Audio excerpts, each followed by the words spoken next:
طبعا يا أختي أنت فزتي معنا كواحدة من أفضل المتدربات في مجال الخياطة، وكان معك في المعهد اللي تدربتي فيه جائزة، وطبعا لما حضرتي اليوم قلتي لهم بأنك ما تشتيش الجائزة اللي هي ماكينة. لأنه فقدت النظر.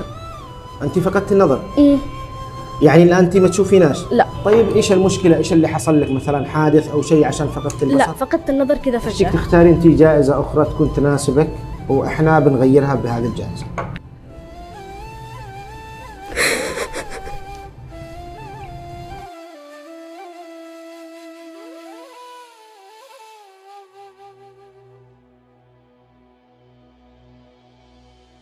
سلام. في زمن تتلاشى فيه قيم الإحسان يبقى العطاء شمعة تنير دروب الحياة.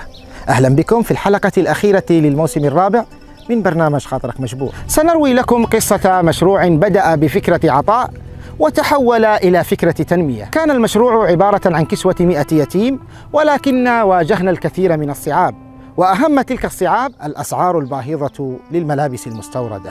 فكان الحل هو التوجه إلى الناتج المحلي، فقررنا بأن نشتري 10 مكائن خياطة ونقوم بتدريب 10 خياطات بشرط أن تكسو كل واحدة منهن 10 أيتام، وبعد ذلك تصبح المكائن ملكا لهن. توجهنا إلى معهد تدريب الخياطة، فاقترحت علينا مديرة المعهد بدلا من تدريب فتيات جديدات لما لا نستثمر المتميزات من خريجات السنوات الماضية.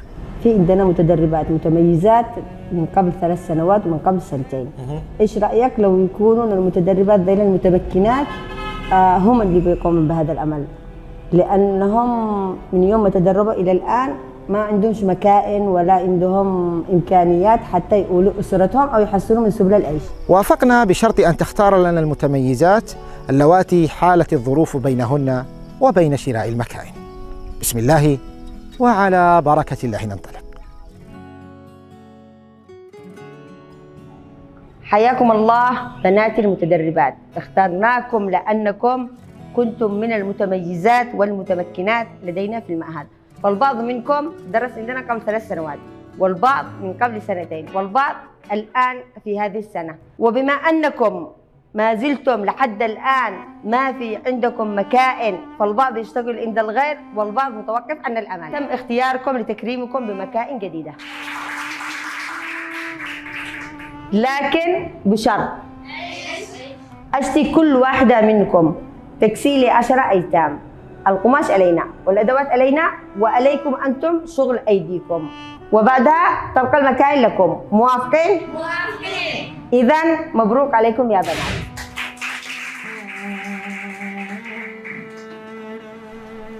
كان للقدر رأي آخر، حيث حضرنا 9 متدربات، وغابت العاشرة التي حالت بينها وبين حلمها ظروف قاهرة، فطلبنا حضورها في اليوم الثاني لنعرف السبب. والمتدربة العاشرة كان متدربة عندنا من قبل 3 سنوات، وكان حلمها بماكينة واحنا انقطعنا عنها. تفاجئنا بأن عندها مشكلة كبيرة. عندها مشكلة؟ أي. يعني ما تقدرش توصل، مثلا بنوصل لها الماكينة اللي عندها. أفضل على إنك تشوف المشكلة بنفسك. يعني أشوفها. أيوة تفضل معنا. السلام عليكم. وعليكم السلام. حياكم الله أختي، كيف حالك؟ الحمد لله تمام، الله يحييك. طبعا يا أختي أنت فزتي معنا كواحدة من أفضل المتدربات في مجال الخياطة، وكان معك في المعهد اللي تدربتي فيه جائزة، وطبعا لما حضرتي اليوم قلتي لهم بأنك ما تشتيش الجائزة اللي هي ماكينة. لأنه فقدت النظر. أنت فقدت النظر؟ إيه. يعني الآن أنت ما تشوفيناش؟ لا. طيب إيش المشكلة؟ إيش اللي حصل لك، مثلا حادث أو شيء عشان فقدت البصر؟ لا، فقدت النظر كذا فجأة. نمت يعني وأنا بخير صحيت وأنا فاقد النظر. يعني الدكاترة قالوا لي إن في معي ضمور في الأعصاب البصرية. بالنسبة للعلاج يعني قولك في دام رب العالمين هو موجود على عباده، إن شاء الله رب العالمين بيشفيني ويرجعني أميمة نفس أول. مثل ما صحيت وأنا تعبانة وفقدت الأمل، بيجي يوم أصحى وأنا إن شاء الله بخير ونظري عليه وارجع أميمة الأول. يعني اشتيك تختاري أنت جائزة أخرى تكون تناسبك وإحنا بنغيرها بهذه الجائزة. أمنيتي كل حاجة تغير، ومن أنا كان ودي إنه أنا أسعد أمي، إنه أنا لي مستقبل حالي مع أمي. مشتاجة أمي ترجع تخدمني، مشتاجة أمي ترجع تشيل كل حاجة. يعني أصحى بالليل أمي فوق راسي تبكي، تدعي لي، تقري لي قرآن، يعني أنا بدل ما أسهر مع عليها، بدل ما أطبطب لها، بدل ترجعي، يعني بدل ما أخدمها بر الوالدين ترجعي بعد آخر عمر لها، يعني وقت ما طحت تخلوا عني الكل.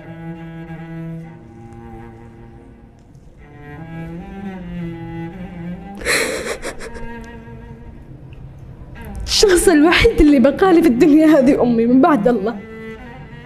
أنا ما ألوم الله إنه ربي قدر علي، الحمد لله ربي قدر على جبال على ما هي طاحت، بس أتمنى الشيء الوحيد إنه عيوني ترجع لي، إنه ضحكة أمي ترجع لي.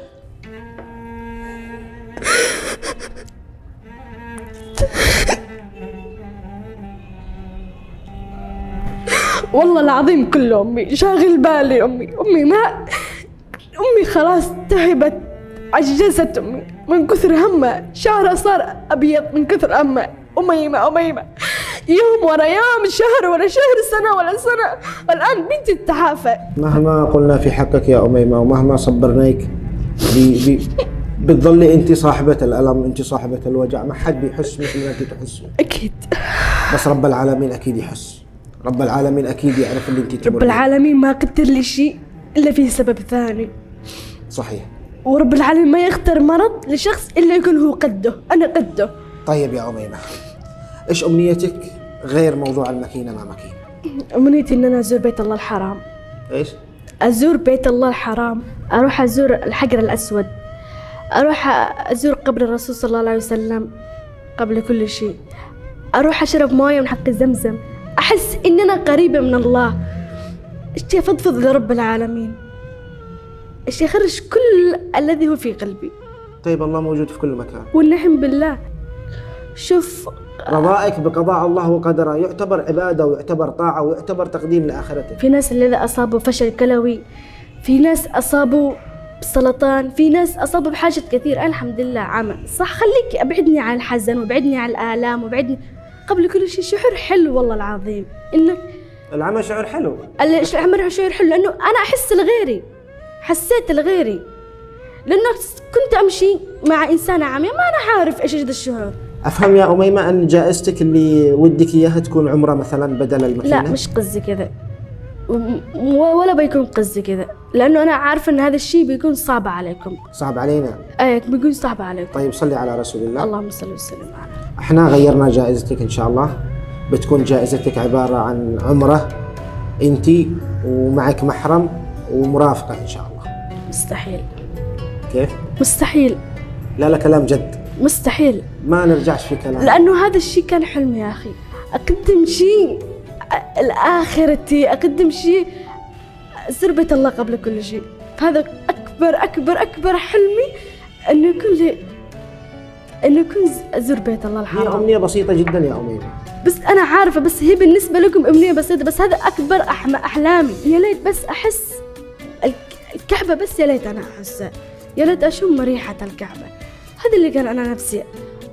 ما فيش حاجة اسمها بساطة، أنتم بالنسبة لكم تحسوا إني بساطة. طبعا العمرة بتكون شاملة المصاريف، المواصلات، السكن. طيب صعب. تضحكي ولا تبكي؟ فرحة لما بزور بيت الله الحرام.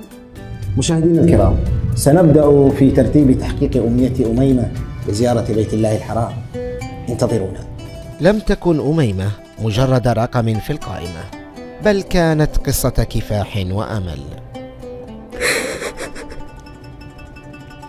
لم نتردد لحظة بأن نحقق أمنيتها في زيارة بيت الله الحرام. تم تجهيز الجوازات والتأشيرات، وصلنا إلى منزلها حيث كانت الأجواء تشع بالترقب والإثارة. فما زالت أميمة تجلس في زاوية البيت منتظرة المفاجأة التي نحملها. ودعنا أميمة بعيون دامعة وقلوب مطمئنة، متمنين لها رحلة مباركة. وبينما تغادر أميمة إلى مكة، وجدنا فتاة أخرى وافقت بأن تستلم الماكينة.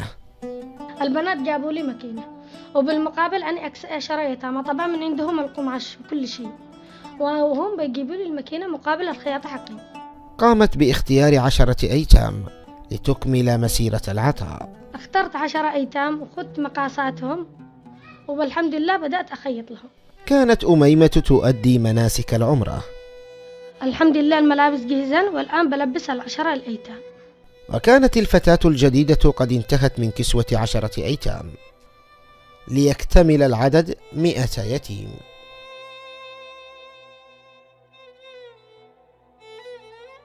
عادت أميمة بحفظ الله ورعايته.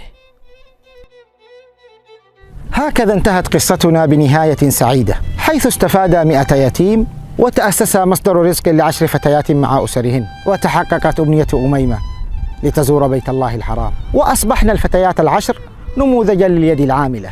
ومع أن الحزن ما زال يخيم بسبب فقدان أميمة النظر، إلا أن الأمل ما زال ينير بصيرتها، والتفاؤل كتابا يحمل في طياته قصصا لأناس اختاروا بأن يكونوا مصابيح لينيروا دروب غيرهم. نراكم على خير في الموسم القادم إن كان للعمر بقية إن شاء الله.